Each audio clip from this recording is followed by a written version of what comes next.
तो आज अपने पास है हाफ ईयरली केमिस्ट्री का एग्ज़ामिनेशन अलवर डिस्ट्रिक्ट का। इसका सॉल्यूशन देखेंगे। आज का जो एग्ज़ाम था काफ़ी इजी आया था और हिंदी इंग्लिश दोनों मीडियम में है। कोशिश रहेगी मल्टी लैंग्वेज समझ में आए। तो पहला सवाल दे रखा था कि आदर्श विलयन का गुण है। तो कोई भी आइडियल सॉल्यूशन होता है, आदर्श विलयन होता है, तो उसके लिए क्या क्या होता है कि वो राउल्ट के लॉ को फॉलो करता है। उसके लिए एंथैल्पी ऑफ मिक्सिंग जो होती है वो ज़ीरो होनी चाहिए। उसके लिए डेल्टा वी मिक्सिंग भी ज़ीरो होनी चाहिए। तो इसका मतलब इसका जो करेक्ट आंसर आएगा अपने पास वो कौन सा आएगा, वो आएगा ऑप्शन नंबर डी। एक मिनट, ये है कुछ इस तरीके से।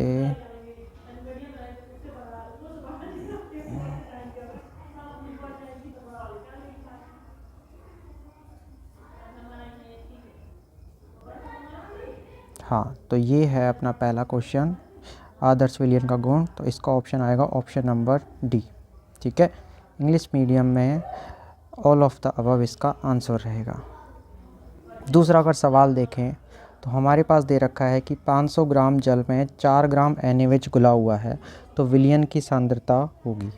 तो हो क्या रहा है कि यहाँ पर सॉल्वेंट दे रखा है और सॉल्वेंट भी किस में दे रखा है, ग्राम में। जो विलायक दे रखा है वो ग्राम में दे रखा है और इसमें किसको घोला गया है, विलय को। और विलय की भी जो मात्रा दे रखी है वो किसके अंदर दी हुई है, ग्राम के अंदर दी हुई है। तो अपने पास जो सॉल्वेंट है उसका मास दे रखा है और सॉल्यूट का भी मास दे रखा है। तो यहाँ पर जो कंसंट्रेशन आएगी वो मोलेलिटी आएगी। और मोलेलिटी क्या होती है, नंबर ऑफ मोल्स इन पर वेट ऑफ सॉल्वेंट, और वो भी किस में लेंगे हम, केजी में। तो यहाँ पर मोल्स नहीं दे रखे, मोल्स की जगह क्या दे रखा है, जो सॉल्यूट दे रखा है उसका दिया हुआ है मास। तो अपन फार्मूला चेंज कैसे करते हैं, mass by molar mass divided by weight. अगर ग्राम में दे रखा होता है तो हम उसको किससे मल्टीप्लाई कर देते हैं, 1000 से मल्टीप्लाई कर देते हैं। तो वेट कितना दिया हुआ है सॉल्यूट का, सॉल्यूट कौन है, NaOH। NaOH का दे रखा है 4 ग्राम। मोलर मास कितना होता है NaOH का, NaOH का मोलर मास होता है सोडियम का 23, ऑक्सीजन का 16 और हाइड्रोजन का 1। तो ये हो गया ओवरऑल 40। तो मोलर मास हो गया 40। कितना है सॉल्वेंट, 500 ग्राम। मल्टीप्लाई बाय कर देंगे इसको 1000 से। तो 500 से 2 टाइम्स, 2 से 20, 4 डिवाइडेड बाई 5, तो ये आ जाएगा 1/5। इसका मतलब 0.2। और कंसंट्रेशन कौन सी निकाली है हमने, मोलेलिटी निकाली है। तो मोलेलिटी निकाली है तो 0.2 के पीछे यूनिट आ जाएगी अपने पास 0.2 m। इसका मतलब जो करेक्ट आंसर रहेगा वो रहेगा 0.2 m। ये m मिसप्रिंट दिया हुआ है। इंग्लिश मीडियम में अगर देखें तो यहाँ पर आंसर बिल्कुल सही है 0.2 m इसका आंसर रहेगा। ठीक है, क्वेश्चन नंबर 3 दिया हुआ है और 3 में इंग्लिश में भी मिसप्रिंट है और यहाँ देखें हिंदी, तो हिंदी में भी क्या दी हुई है, मिसप्रिंट दी हुई है। कैसे, यहाँ पे दे रखा है कि किसी अभिक्रिया का जो वेग नियतांक है अपने पास रेट कांस्टेंट, मतलब के की वैल्यू दी हुई है 7.239 मल्टीप्लाई बाय 10⁻⁴। अब ये पूछ रहा है कि रिएक्शन की ऑर्डर क्या होगी, तो ऑर्डर पूछ रहा है और ऑर्डर निकालते हैं इसके पीछे लिखे हुए डाटा से। और डाटा कुछ भी नहीं है तो हम मान सकते हैं कि यहाँ सेकंड इनवर्स दिया होगा। जैसे यहाँ दे रखा है in a reaction rate constant is 7.239 multiply by 10⁻⁴ second inverse. अगर ऐसा कुछ दे रखा होता तो ऑर्डर हो जाती है फर्स्ट, क्योंकि सेकंड इनवर्स किसकी यूनिट होती है, n = फर्स्ट ऑर्डर रिएक्शन की। क्वेश्चन नंबर 4 देखते हैं। दिया हुआ है आरएनए समीकरण है। तो हम जानते हैं आरएनए समीकरण क्या होता है, k = a⁻⁻⁴ ठीक है, तो ऑप्शन कौन सा है, ऑप्शन नंबर बी, और इंग्लिश में भी आएगा ऑप्शन नंबर बी। ठीक है, क्वेश्चन नंबर 5 दे रखा है कि निम्न में से किस यौगिक का चुंबकीय आघूर्ण अधिकतम होगा। अगर पहली चीज़ देखें तो हम जानते हैं कि यहाँ पर जो मैग्नेटिक मोमेंट होता है, मैग्नेटिक मोमेंट को किससे निकालते हैं, म्यू पी से, और म्यू बी होता है √n+2। ठीक है, मतलब जो मैग्नेटिक मोमेंट है वो डायरेक्टली प्रोपोर्शनल होता है अनपेयर इलेक्ट्रॉन के।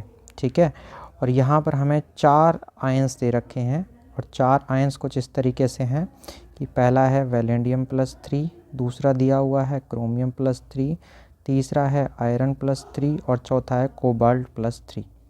वेनेडियम का अगर इलेक्ट्रॉनिक कॉन्फ़िगरेशन देखें हम तो होता कितना है ये, वेनेडियम अगर सिंगल ही देखा जाए तो वेनेडियम का आता है scandium titanium vanadium 4s2 3d3, और अगर +3 है तो मैंने कितने निकाल दिया, इसमें से 3 इलेक्ट्रॉन निकाल दिया, तो ये बचेगा 3d2।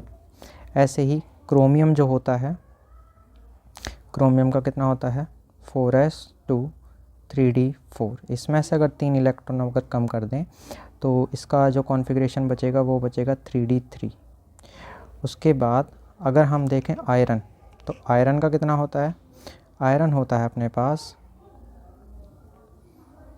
4s2 3d6, और इसमें से अगर हमने 3 इलेक्ट्रॉन कम कर दिए तो अपने पास बचेगा ये 3d5। और कोबाल्ट +3 होता है, तो कोबाल्ट कितने पर आता है 27, 4s2 3d7। अगर इसमें से 3 इलेक्ट्रॉन कम कर दें तो अपने पास बचता है 3d6। इसका मतलब अपने पास ऑर्बिटल कितने होते हैं, 5 होते हैं, और 5 में अगर हम देखें तो 1 2, यहाँ 1 2 3, यहाँ देखें तो 1 2 3 4 5, और यहाँ 1 2 3 4 5 और 6th इलेक्ट्रॉन हो जाएगा पेयर। इसका मतलब जो मोस्ट ऑफ अनपेयर इलेक्ट्रॉन कितने आ रहे हैं इसमें 2, यहाँ अनपेयर इलेक्ट्रॉन कितने आए n=2, इसमें अनपेयर इलेक्ट्रॉन 3 हैं, इसमें n=5 और इसमें n=4। तो मोस्ट ऑफ अनपेयर इलेक्ट्रॉन जो सबसे ज़्यादा एगमित इलेक्ट्रॉन है वो किस में है, आयरन में है।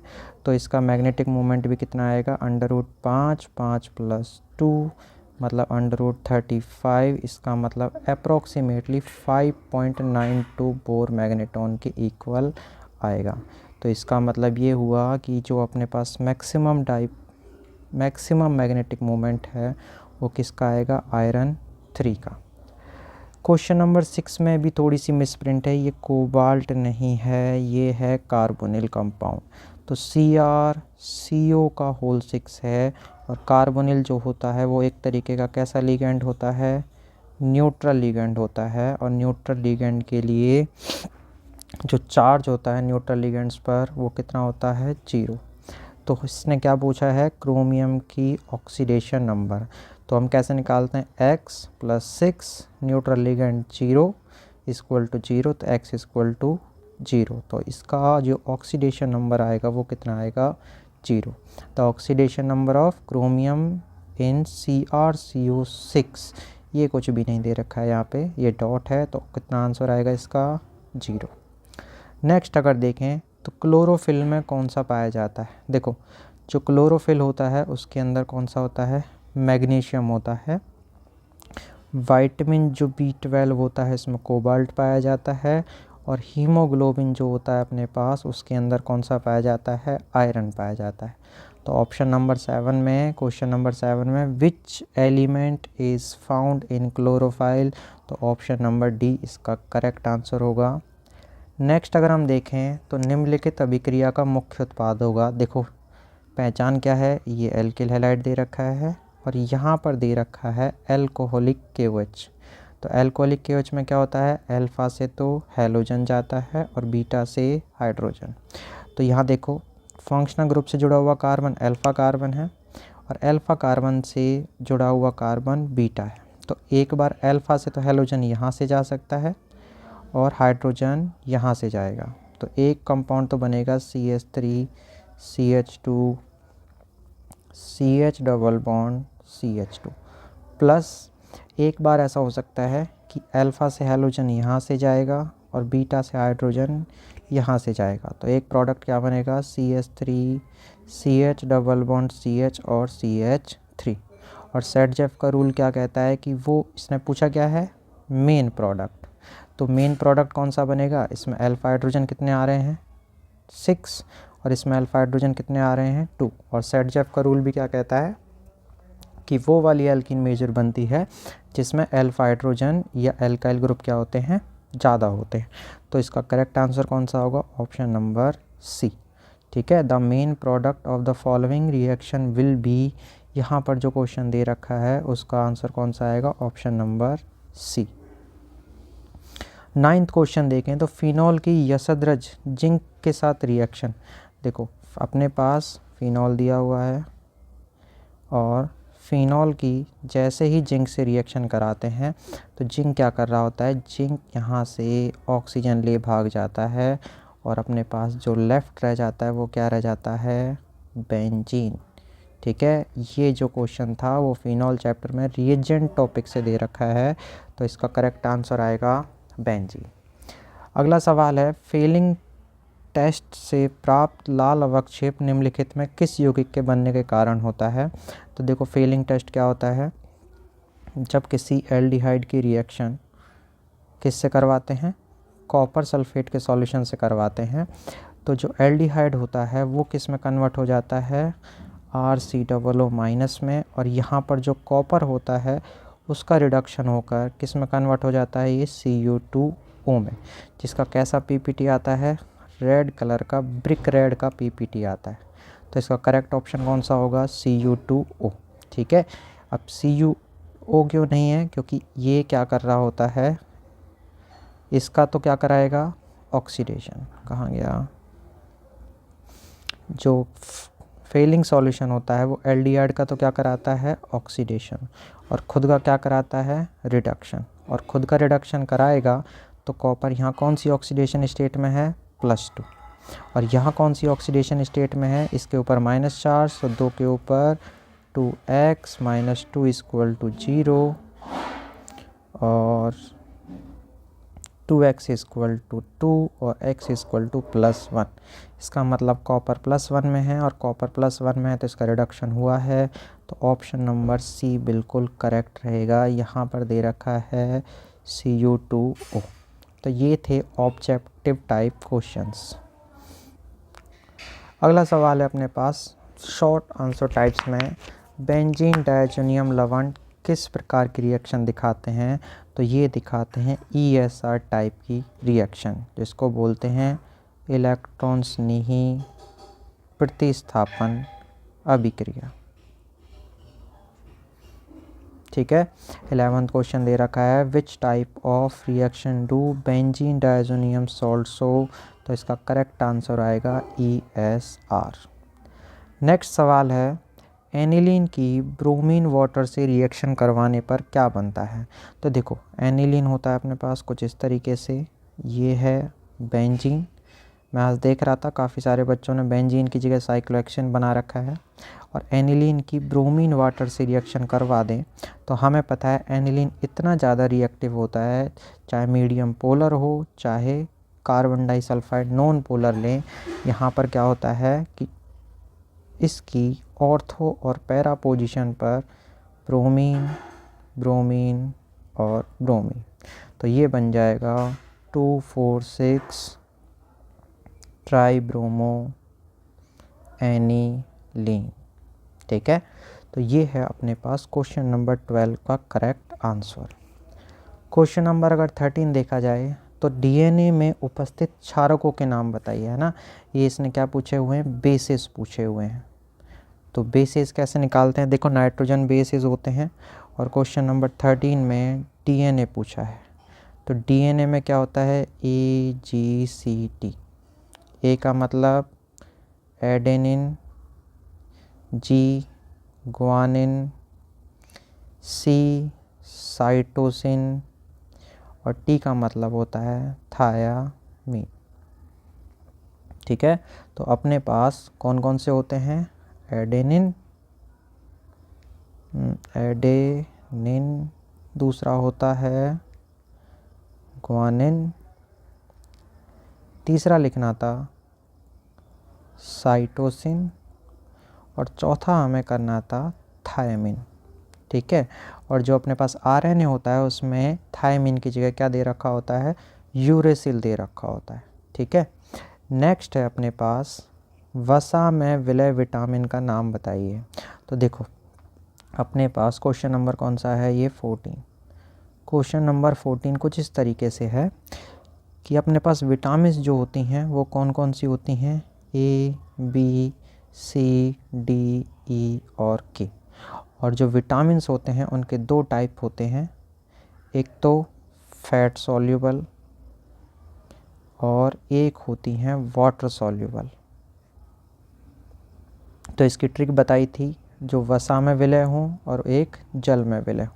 तो फैट सॉल्यूबल की ट्रिक क्या थी, कीड़ा KEDA वो विटामिन्स होती हैं जो फैट सॉल्यूबल होती हैं, और B और C जो होती हैं वो वाटर सॉल्यूबल होती हैं, जो टाइम टाइम पे बॉडी से यूरिन के थ्रू निकलती रहती हैं, ठीक है। तो अपने पास 14 का आंसर कौन सा हो जाएगा, इसका आंसर आएगा कीड़ा विटामिन्स होती हैं, विटामिन A, E, D और K। क्वेश्चन नंबर 15 कुछ इस तरीके से दे रखा है कि अपचाई शर्करा किसे कहते हैं, ठीक है। What is called reducing sugar, ठीक है। ये कौन से चैप्टर से है, ये है अपने पास बायोमॉलिक्यूल चैप्टर से। और इसका आंसर कुछ इस तरीके से है कि वे शर्करा जो किस किस को, टॉलिन और फेलिंग सॉल्यूशन को क्या कर देती हैं, रिड्यूस कर देती हैं, उन्हें क्या कहते हैं, अपचाई शर्करा कहते हैं। जैसे ग्लूकोज होती है अपने पास, जैसे फ्रक्टोज होती है, ये सारी कैसी होती हैं, रिड्यूसिंग शुगर होती हैं। और ये टोलिन और फेलिंग सॉल्यूशन के साथ क्या कर लेती हैं, रिएक्शन कर लेती है और इनका क्या कर देती है, रिडक्शन कर देती हैं। क्वेश्चन नंबर 16 दिया हुआ है कि व्हाट इज स्वार्ट्स रिएक्शन, ठीक है। तो स्वार्ट्स अभिक्रिया क्या होती है, देखो दो रिएक्शंस होती हैं, जिसमें फ्लोरीन नहीं होता वो तो स्वार्ट्स होती है, और जिसके अंदर फ्लोरीन होता है वो स्वार्ट्स होती है, और जिसके अंदर फ्लोरीन नहीं होता है वो फिंकस्टाइन रिएक्शन होती है। तो रिएक्शन कैसे थी, जब किसी भी एल्किल हैलाइड की रिएक्शन हम सिल्वर फ्लोराइड के साथ करवाते हैं, ठीक है, तो क्या बनता है, यहाँ पर हमें एल्किल फ्लोराइड कंपाउंड्स प्राप्त होते हैं, और साथ में उस रिएक्शन में से सिल्वर हैलाइड बाहर निकल जाता है। क्वेश्चन नंबर 17 की बात करें तो क्वेश्चन नंबर 17 कुछ इस तरीके से है कि परासरण दाब को परिभाषित कीजिए। तो परासरण दाब की यहाँ डेफिनेशन लिखनी थी। ऑस्मोटिक प्रेशर क्या होता है, तो दो सॉल्यूशंस होते हैं इस तरीके से, और दोनों सॉल्यूशंस में क्या होता है कि मान लो जैसे ए कंटेनर है, इधर डायग्राम बनाना था, बी कंटेनर है, इसमें कोई सॉल्यूशन भरा हुआ है और इसमें क्या दे रखा है, सॉल्वेंट दे रखा है। तो इस तरीके से एक डायग्राम बनाना था, और डायग्राम बनाने के बाद क्रिएटिविटी को दिखाना था कि इधर से है ना एक एक्स्ट्रा प्रेशर लगाया जाए। जैसे अपनी केमिस्ट्री में पाई दे रखा होता है कि वो न्यूनतम अधिक दाब जिसके बाद जो सॉल्वेंट के मॉलिक्यूल्स होते हैं, विलायक के जो अणु होते हैं, वो विलायक से विलयन की ओर किससे, अर्धपारगम्य झिल्ली की सहायता से है ना सेमी परमिएबल मेम्ब्रेन से जाने लगते हैं। तो उस लगाए गए बाह्य दाब को क्या बोलते हैं, परासरण दाब कहा जाता है। तो इस तरीके से इसकी डेफिनेशन लिखनी थी। और फिर इसने कहा है कि आप कैसे प्रदर्शित करेंगे कि परासरण दाब एक अणुसंख्यक गुणधर्म होता है, ठीक है। क्वेश्चन नंबर इंग्लिश में क्या दे रखा है कि ऑस्मोटिक प्रेशर की डेफिनेशन लिखनी थी, the minimum excess pressure after which the solvent molecule goes from solvent region to solution region with the help of semi permeable membrane is called osmotic pressure. और इसी तरीके से क्या करना था, how will you demonstrate that osmotic pressure is colligative properties. तो कुछ नहीं करना था, इसका सिर्फ डेरिवेशन करके दिखाना था। कॉलिगेटिव प्रॉपर्टीज़ क्या होती हैं, वो प्रॉपर्टीज़ जो सॉल्यूट के मास पर डिपेंड कर रही होती हैं। तो हम जानते हैं कि पाई बराबर क्या होता है, CRT, पाई बराबर C4 कंसंट्रेशन कौन सी लेते हैं, मोलैरिटी, मतलब मोल्स इन पर लीटर वॉल्यूम ऑफ सॉल्यूशन। तो हम यहाँ लिख सकते हैं N/V/RT, और पाई इक्वल टू N क्या होता है, मोल्स, और मोल बराबर क्या होता है, मास बाय मोलर मास। तो W/m0 मल्टीप्लाई बाय RT, ठीक है। और कुछ इस तरीके से करते हुए हम लोग इसको क्या कर सकते हैं, प्रूफ कर सकते हैं। और यहाँ पर ये किसका वेट है, वेट है सॉल्यूट का, ठीक है। तो osmotic pressure is directly proportional to the weight of solute, और इससे प्रूफ होता है कि जो परासरण दाब है वो किस पर डिपेंड कर रहा होता है, सॉल्यूट के मास पर डिपेंड कर रहा होता है, ठीक है। अगला है अपने पास कोलराउस नियम क्या है। तो कोलराउस क्या था, कोलराउस का रूल बताना था, या अपने पास क्वेश्चन नंबर है 18, और क्वेश्चन नंबर 18 के हिसाब से कोलराउस लॉ क्या होता है कि कोई अपने पास इलेक्ट्रोलाइट दे रखा है, और इलेक्ट्रोलाइट दे रखा है, तो जैसे ये सॉल्यूशन है और इसके अंदर मैंने एक इलेक्ट्रोलाइट ले लिया HCl, है ना। और जो कोलराउस लॉ है वो किसके लिए काम कर रहा होता है कि Kohlrausch law work for strong electrolyte, और अकॉर्डिंग टू डी हकल इक्वेशन हम जानते हैं λm equal to λm0 - a√c, ठीक है। और इससे क्या होता है कि हम जब क्या कर देते हैं, वॉल्यूम को इनफाइनाइट कर दें, ठीक है, मतलब सॉल्यूशन का क्या कर दें, तनुकरण कर दें, अनंत तनुकरण कर दें, ठीक है। तो कंसंट्रेशन कहाँ जाने लग जाती है, 0। तो उस कंडीशन पर जो मोलर चालकता है वो अनंत तनुता की मोलर चालकता की क्या हो जाती है, बराबर हो जाती है। तो कुछ इसमें ऐसे लिखना था कि कोलराउस नियम, कोलराउस लॉ स्ट्रॉन्ग इलेक्ट्रोलाइट प्रबल वैद्युत अपघटय के लिए काम करता है, और कोलराउस नियम के अनुसार किसी भी स्ट्रॉन्ग इलेक्ट्रोलाइट के लिए प्रबल वैद्युत अपघटय के लिए अनंत तनुता पर मोलर चालकता उस विद्युत अपघटय के धनायन की अनंत तनुता पर मोलर चालकता और ऋणायन की अनंत तनुता पर मोलर चालकता के योग के बराबर होती है। ये इसकी डेफिनेशन लिखनी थी इस तरीके से, ठीक है। अब इसके दो यूसेज पूछे हुए हैं, तो दो यूसेज कैसे लिखने थे, पहला यह जो दुर्बल वैद्युत अपघटय होते हैं, ठीक है, जो अपने पास वीक इलेक्ट्रोलाइट होते हैं उनकी मोलर कंडक्टिविटी निकालने में काम आता है। जैसे अगर हमें CH3COOH की निकालनी है तो कैसे निकालते थे अपन, λCH3COONA सोडियम एसीटेट की लेते थे, और उसमें से क्या करते थे, जो स्ट्रॉन्ग इलेक्ट्रोलाइट होता है λ0 HCl को जोड़ देते थे और इसमें से NaCl को घटा देते थे। तो हम इससे दुर्बल वैद्युत अपघटय की अनंत तनुता पर मोलर चालकता निकाल सकते हैं। और दूसरा उपयोग क्या लिखना था, इससे हम अल्फ़ा क्या होता है, डिग्री ऑफ डिसोसिएशन, वियोजन की कोटि, वो क्या होती है λm/λm0, क्योंकि λm0 किससे निकालते हैं हम, कोलराउस के नियम से, ठीक है। हम चाहें तो इसमें एक और चीज़ यूज़ कर सकते हैं, Ka बराबर क्या होता है, एसिड डिसोसिएशन कांस्टेंट, अम्ल वियोजन स्थिरांक, और वो क्या होता है C∝² डिवाइडेड बाय 1 - अल्फ़ा, क्योंकि अल्फ़ा की वैल्यू क्या होती है अपने पास λm/λm0। तो इसमें कुछ इतना सारा लिखना था, तो तब जाकर ये 2 मार्क्स के बराबर होता। क्वेश्चन नंबर 19, संक्रमण तत्व क्या होते हैं और संक्रमण तत्व क्यों कहा जाता है। क्वेश्चन नंबर है 19, और 19 कुछ दे रखा है यहाँ कि व्हाट आर ट्रांजिशन एलिमेंट्स और why are they called transition elements. तो क्वेश्चन नंबर 19 का आंसर कुछ इस तरह लिखना था कि डी ब्लॉक के जो एलिमेंट्स होते हैं वो 2 प्रकार के होते हैं। पहले ट्रांजिशन एलिमेंट्स और दूसरे वाले होते हैं नॉन ट्रांजिशन एलिमेंट्स। संक्रमण तत्व और दूसरे होते हैं असंक्रमण तत्व।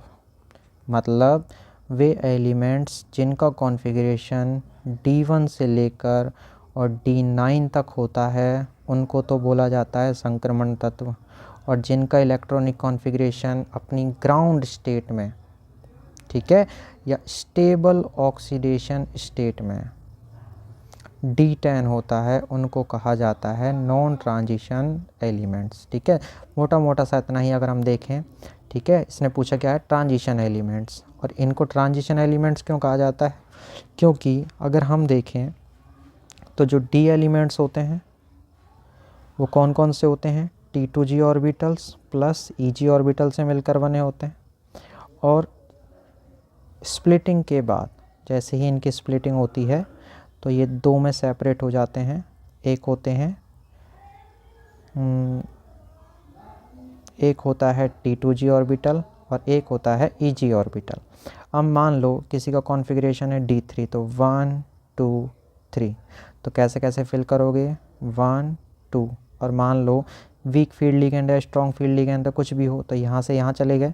तो यहाँ पर क्या हो सकता है कि T2G ऑर्बिटल से इलेक्ट्रॉन कहाँ जा सकता है, EG में। मतलब T2G भी एक D ऑर्बिटल है और EG भी कैसा ऑर्बिटल है, एक D ऑर्बिटल है, और इसमें इलेक्ट्रॉन एक D ऑर्बिटल से दूसरे D ऑर्बिटल में ट्रांसफ़र हो सकता है।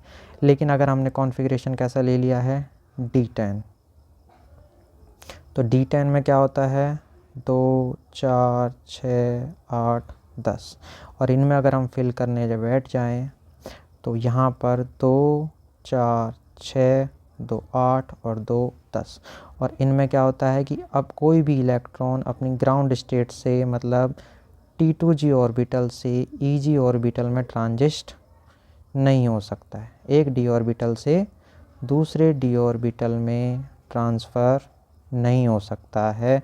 तो इनको बोलते हैं नॉन ट्रांजिशन एलिमेंट्स, और इनको बोला जाता है ट्रांजिशन एलिमेंट, संक्रमण तत्व।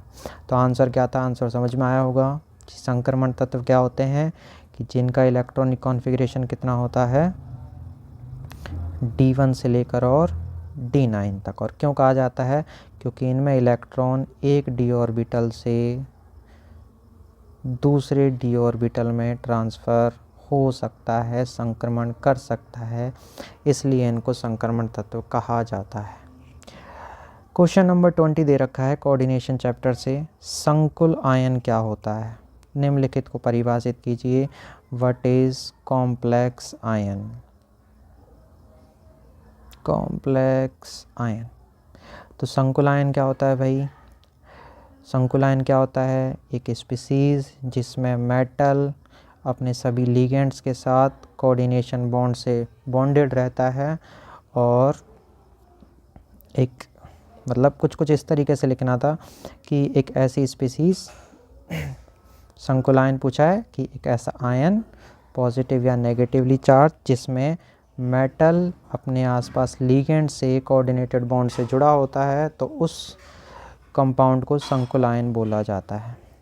दूसरी चीज़ थी उपसय संयोजन संख्या। उपसय संयोजन संख्या क्या होती है, उपसय जैसे अपने पास दे रखा है CONH3 का होल 6 और +3, तो उपसय संयोजन संख्या क्या होती है कि कोई भी मेटल अपने चारों तरफ कितने लिगेंड से आपस में घिरा रहता है, ठीक है, या लिगेंड के कितने दाता परमाणुओं से जुड़ा रहता है, तो उसको बोला जाता है अपने पास कोऑर्डिनेशन नंबर, NH3 इधर से और NH3 इधर से। तो जैसे इस कॉम्प्लेक्स के अंदर जो कोबाल्ट मेटल है वो कितने लिगेंड से घिरा हुआ है, 6 लिगेंड के 6 डोनेट लोन पेयर से घिरा हुआ है।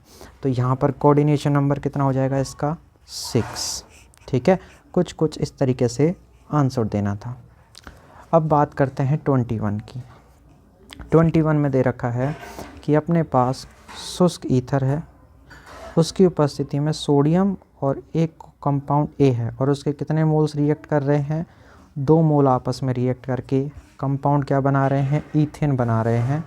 तो हमें बताना है कि कंपाउंड A क्या है। ठीक है। तो इस चीज़ के लिए थोड़ा सा जगह इधर क्रिएट करते हैं। क्वेश्चन नंबर है 21 इन presence of dry ether sodium and 2 moles of compound A react. तो यहाँ कर लेते हैं इसको। क्वेश्चन नंबर है 21।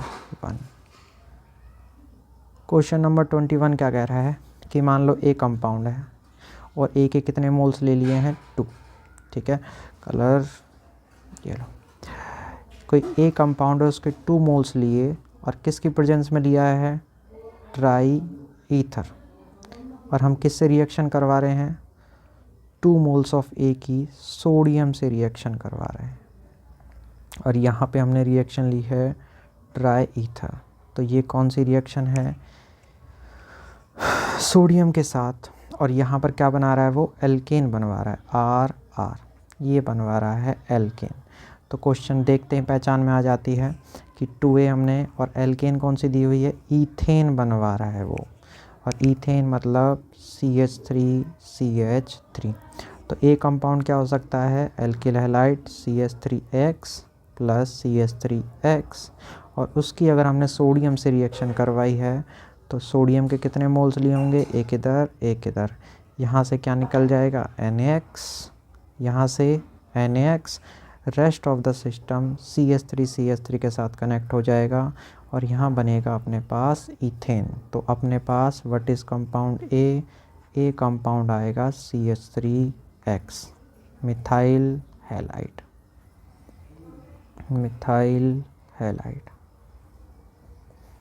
ठीक है। और साथ में इसकी केमिकल इक्वेशन इस तरीके से लिखनी थी। क्वेश्चन नंबर दे रखा है अपने पास 22, कार्बिल एमीन अभिक्रिया पर टिप्पणी कीजिए। What is carbyl amine reaction. तो कार्बिल एमीन रिएक्शन क्या होती है, ये एमीन का टेस्ट में काम आती है, और कौन सी वाली 1 डिग्री एमीन के टेस्ट में काम आती है। रिएक्शन क्या होती है जब हम 1 डिग्री एमीन की रिएक्शन क्लोरोफॉर्म प्लस बेस की प्रेजेंस में करवाते हैं तो अपने पास जो NH2 ग्रुप होता है 1 डिग्री एमीन का वो किस में कन्वर्ट हो जाता है एल्किल आइसोसाइनाइड में कन्वर्ट हो जाता है। इसको कार्बिल एमीन रिएक्शन कहते हैं। इम्पोर्टेंट ये था कि ये 1 डिग्री एमीन के टेस्ट में काम आती है। क्वेश्चन नंबर 23 क्वेश्चन काफ़ी बड़ा है और काफ़ी बड़ा है तो इसके लिए थोड़ा सा स्पेस हम कहाँ से क्रिएट करेंगे, यहाँ से क्रिएट करेंगे इधर से।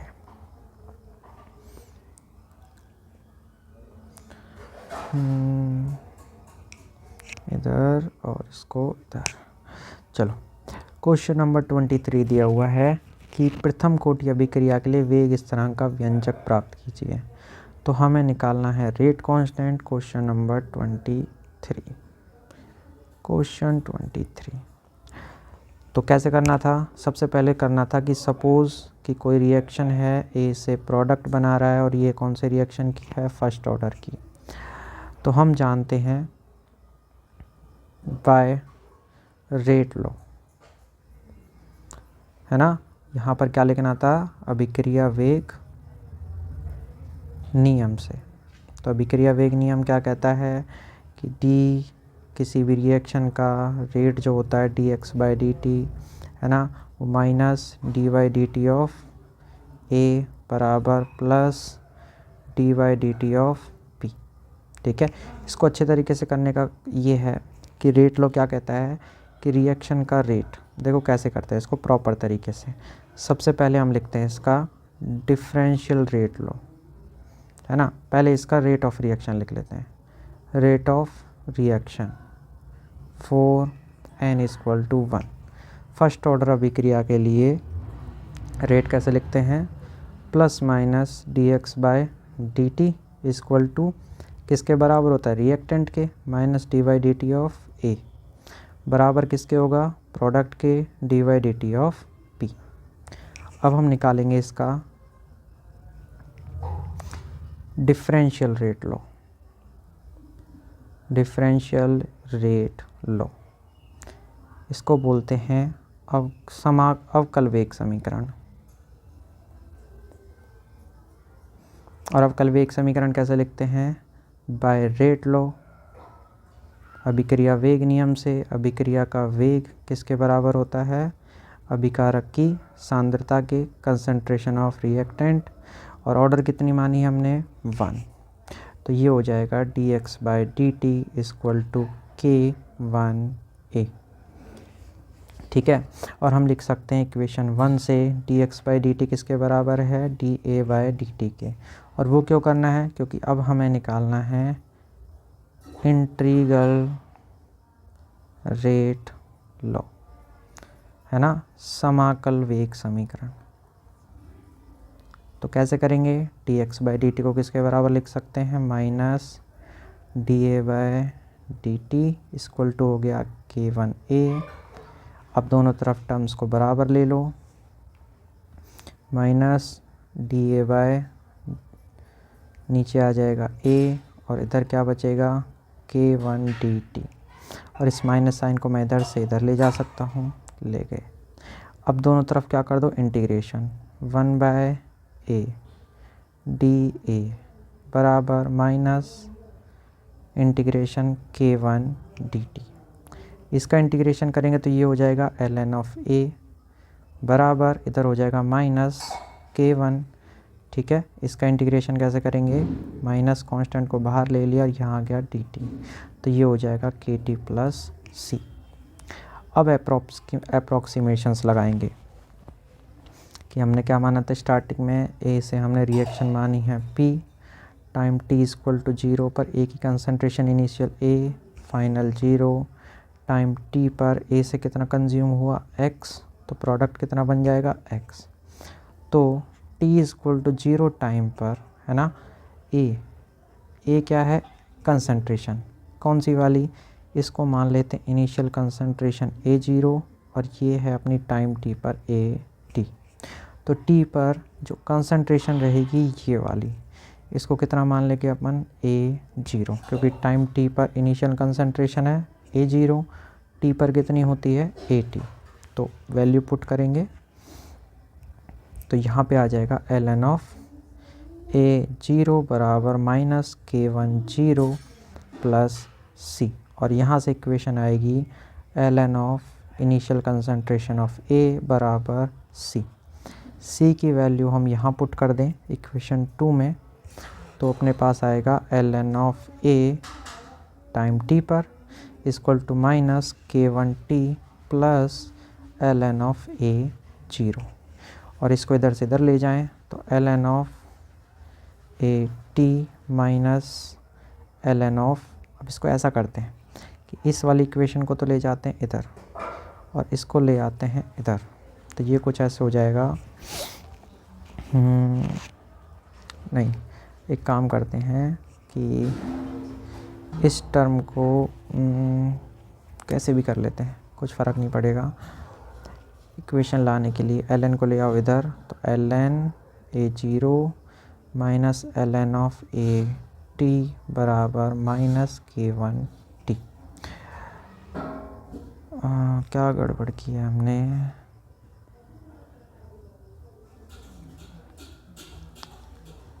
A1t, तो ये हो जाएगा ln of A0 by ln of AT equal to minus K1t।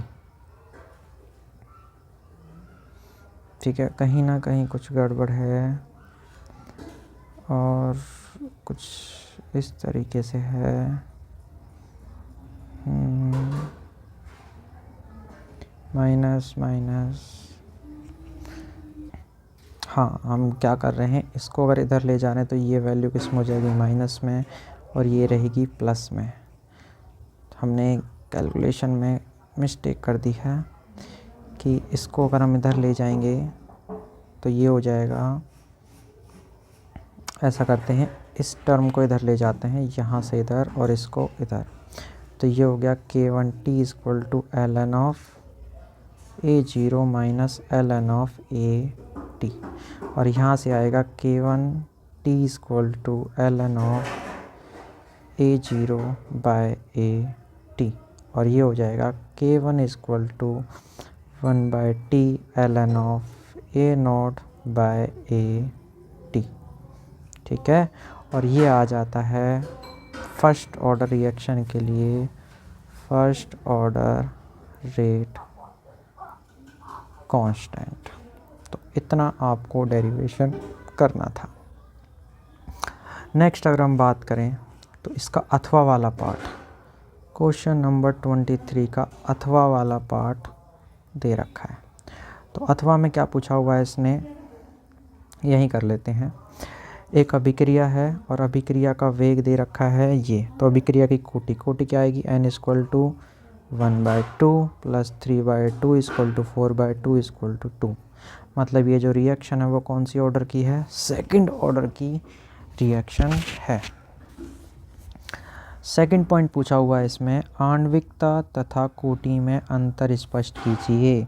तो मॉलिक्यूलरिटी और ऑर्डर में बताना है।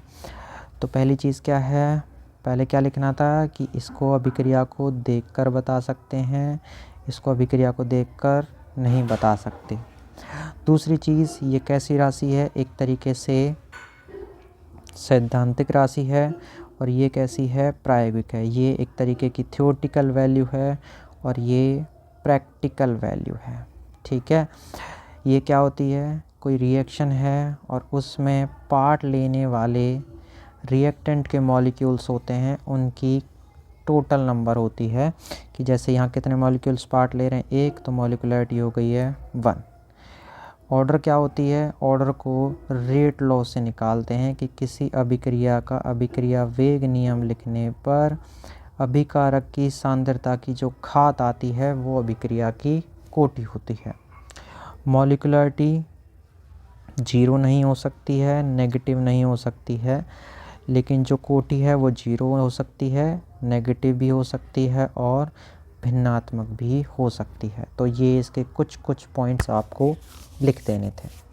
ठीक है। अब बात करते हैं क्वेश्चन नंबर 24 की। तो 24 यहाँ इधर देखते हैं, क्वेश्चन नंबर 24। तो क्वेश्चन नंबर 24 कुछ इस तरीके से था कि IUPAC नाम लिखना था और यहाँ पर थी मिस प्रिंट, ये OH है। तो देखो इसका IUPAC नाम कैसे करेंगे, सबसे पहले लॉन्गेस्ट कार्बन की चेन, फिर नंबरिंग उधर से जिस तरफ से फंक्शनल ग्रुप पास 1 2 3। तो रूट वर्ड क्या है, देखो इसमें सबसे पहले रूट वर्ड, फिर प्राइमरी फंक्शनल ग्रुप, फिर सेकेंडरी फंक्शनल ग्रुप का करते हैं। और इससे पहले अगर सब्स्टिट्यूएंट है तो सब्स्टिट्यूएंट की बात करते हैं। अब सब्स्टिट्यूएंट नहीं है, रूट वर्ड मेन चेन में कितने कार्बन थे, 3, तो 3 को लिखेंगे prop, plus primary functional group alkane alkene 1 2 2 पर है तो 2 इन और 1 पर दे रखा है ऑल, और यहाँ से ई कैंसिल आउट, तो नाम हो जाएगा इसका प्रॉप 2 इनॉल। ठीक है।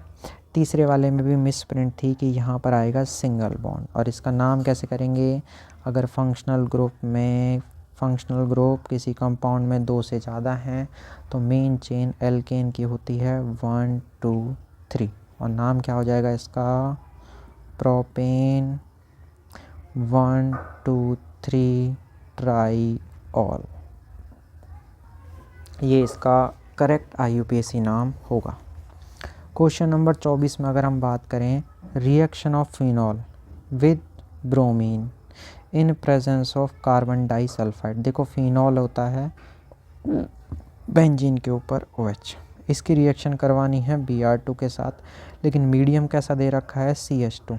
और ये जो मीडियम होता है वो एक तरीके का नॉन पोलर मीडियम है, और नॉन पोलर मीडियम की प्रेजेंस में फिनॉल क्या कर रहा होता है, एक तो ऑर्थो प्रोडक्ट बना रहा होता है और दूसरा वाला OH के साथ Br, क्योंकि फिनॉल की रिएक्टिविटी इसकी +M पर डिपेंड करती है और इसका +M क्या होता है, मीडियम डिपेंड करता है, जो आपके नोट्स में करवाया हुआ है। तो वो मेजर कौन सा बनेगा, पैरा वाला। दूसरा क्वेश्चन था, when ethanol is heated at 573 degree Celsius in presence of copper. तो देखो यहाँ पर सेकंड पॉइंट में क्या दे रखा है कि इथेनॉल है CH3CH2OH और इसकी रिएक्शन करवाई है कॉपर 573 केल्विन के साथ। तो ये क्या कर रहा होता है, CH2OH को किस में कन्वर्ट कर देता है, CHO में, एल्डिहाइड में कन्वर्ट कर देता है। तो ये इसका परफेक्ट आंसर है। इसके अलावा इसका और वाला जो ऑप्शन दे रखा है वो है इनका IUPAC नाम लिखना। तो पहला देखो, इसमें जो लॉन्गेस्ट कार्बन की चेन बनेगी वो रहेगी सर ये, और नंबरिंग करो 1 2 3, और इसका नाम क्या आएगा, क्योंकि यहाँ पर ये किसकी तरह काम करेगा, सब्स्टिट्यूएंट की तरह। तो नाम हो जाएगा 2-मेथॉक्सी और लास्ट में आ जाएगा प्रोपेन। इसमें अगर हम देखें तो इसमें मेन कार्बन की चेन कौन सी है, ये वाली, नंबरिंग 1 2 3, ये सब्स्टिट्यूएंट रहेगा तो नाम आएगा 2-मिथाइल प्रोपेन 1 ऑल। ठीक है। अगला सवाल है क्वेश्चन नंबर 24 का बी ऑप्शन। क्वेश्चन नंबर 24 का बी ऑप्शन कर चुके हैं शायद हम, नहीं, हाँ ये रहा। फिनॉल की कंसनट्रेटेड HNO3 के साथ, तो फिनॉल दे रखा है अपने पास कुछ इस तरीके से, इसको यहाँ कर लेते हैं, फिनॉल है, ये रहा OH, और इसकी रिएक्शन करवाई है हमने कंसनट्रेटेड HNO3 के साथ। तो देखो, जब फिनॉल है और साथ में दे रखा है कंसनट्रेटेड HNO3, तो ये है नाइट्रेशन रिएक्शन, और नाइट्रेशन रिएक्शन में क्या करोगे, फिनॉल है और फिनॉल की रिएक्शन करवाते ही NO2 इधर, NO2 इधर और NO2 इधर, तो ये बन जाएगा पिक्रिक एसिड 2,4,6 ट्राइनाइट्रोफिनॉल। दूसरी रिएक्शन दे रखी है अपने पास, फिनॉल है और उसकी रिएक्शन करवानी थी CH3COCl के साथ, किसकी प्रेजेंस में, AlCl3 के प्रेजेंस में। तो यहाँ पर क्या होगा, AlCl3 निकल के बन जाएगा AlCl4-, साथ में क्या बनेगा, CH3CO+, और यहाँ पर प्रोडक्ट क्या बनेगा, OH, और यहाँ जुड़ जाएगा COCH3, ESR रिएक्शन होगी, और दूसरा प्रोडक्ट क्या बनेगा, OH, और यहाँ जुड़ जाएगा COCH3। तो ये इस क्वेश्चन का आंसर हो जाता है। क्वेश्चन नंबर जो 25 दे रखा है उसमें ये जो पहला जो क्वेश्चन है वो है फ्रिडल क्राफ्ट एल्काइलेशन, और फ्रिडल क्राफ्ट एल्काइलेशन है तो करना कैसे था, इसमें सीधा सीधा लिखना था कि जब किसी भी बेंजीन या बेंजीन डेरिवेटिव की रिएक्शन एल्किल हैलाइड से करवाई जाती है इन प्रेजेंस ऑफ AlCl3 एनहाइड्रस, तो यहाँ पर हम बेंजीन पर एल्काइल ग्रुप एक इंट्रोड्यूस कर देते हैं और इससे बेंजीन रिंग का क्या हो जाता है, एल्काइलेशन हो जाता है। इसको बोलते हैं एल्काइलेशन रिएक्शन। ठीक है, जैसे अगर हम CH3Cl की रिएक्शन करवा देते तो यहाँ पर बेंजीन पर क्या जुड़ जाता है, बेंजीन पर जुड़ जाता CH3 और हमें बनता टोलुइन। दूसरी रिएक्शन दे रखी है कैनिजारो, तो सेकंड है कैनिजारो। कैनिजारो रिएक्शन क्या होती है कि वे एल्डिहाइड जिनमें अल्फा हाइड्रोजन कितने होते हैं, 0, वो NaOH बेस की प्रेजेंस में, क्षार की प्रेजेंस में रिएक्शन करते हैं तो इसका 1 मोल तो क्या होता है, ऑक्सीडाइज हो जाता है, और 1 मोल का क्या हो जाता है, रिडक्शन हो जाता है। तो इस रिएक्शन को कहा जाता है कैनिजारो रिएक्शन। तीसरा क्या होता है, एल्डोल रिएक्शन। एल्डोल रिएक्शन क्या होती है, एल्डोल कंडेंसेशन पूछा है इसने। तो एल्डोल कंडेंसेशन में क्या करना था, वे एल्डिहाइड या कीटोन जिनके पास मिनिमम अल्फा हाइड्रोजन कितना होता है, 1 होता है, मिनिमम अल्फा हाइड्रोजन कितना हो, 1 हो, उसके 2 मोल्स किसकी प्रेजेंस में, NaOH की प्रेजेंस में रिएक्शन करते हैं। और ये गायब, बिहाइंड द टेक्स्ट कहाँ है, मूव बैकवर्ड। तो जैसे ही करते हैं तो क्या होता है CH3 CHOH CH2 CHO। पहले स्टेप में क्या बनता है, एल्डोल बनता है, और उसको अगर हम गर्म कर दें तो यहाँ से H2O निकलता है और हमें क्या मिलता है CH3CH डबल बॉन्ड CHCHO। ठीक है, अल्फ़ा बीटा अनसैचुरेटेड एल्डिहाइड हमें मिलते हैं, इसको कहते हैं एल्डोल रिएक्शन। अगली रिएक्शन थी डीकार्बोक्सिलेशन। तो डीकार्बोक्सिलेशन रिएक्शन क्या होती है, जब किसी भी कार्बोक्सिलिक एसिड की रिएक्शन सोडा लाइम की प्रेजेंस में करवाई जाती है NaOH plus CaO, soda lime. तो जैसे रिएक्शन कराते हैं, रिएक्शन में से क्या निकल जाती है CO2 गैस बाहर, और अपने पास क्या बनती है एल्केन बन जाती है। इसी को बोलते हैं डीकार्बोक्सिलेशन रिएक्शन। 25 का सेकंड पोर्शन क्या है, इस तरीके से है कि पहला पूछा है ईटार्ड। तो ईटार्ड रिएक्शन क्या होती है, जब हम टोलुइन की रिएक्शन करवाते हैं किससे, क्रोमिल क्लोराइड से CrO2Cl2, और फिर करा देते हैं उसका हाइड्रोलाइसिस। तो यहाँ पर टोलुइन सीधा किस में कन्वर्ट हो जाती है, बेंजल्डिहाइड में कन्वर्ट हो जाता है। इसको कहते हैं ईटार्ड रिएक्शन। दूसरी दे रखी है इसने गाटरमान कोच रिएक्शन। तो गाटरमान कोच रिएक्शन क्या होती है, जब हम किसकी रिएक्शन, बेंजीन की रिएक्शन COHCl के साथ AlCl3 की प्रेजेंस में रिएक्शन करवाते हैं, तो बेंजीन पर क्या आ जाता है CH ग्रुप जुड़ जाता है और हमारे पास क्या बनता है बेंजल्डिहाइड। थर्ड इसने दे रखा है HVZ रिएक्शन।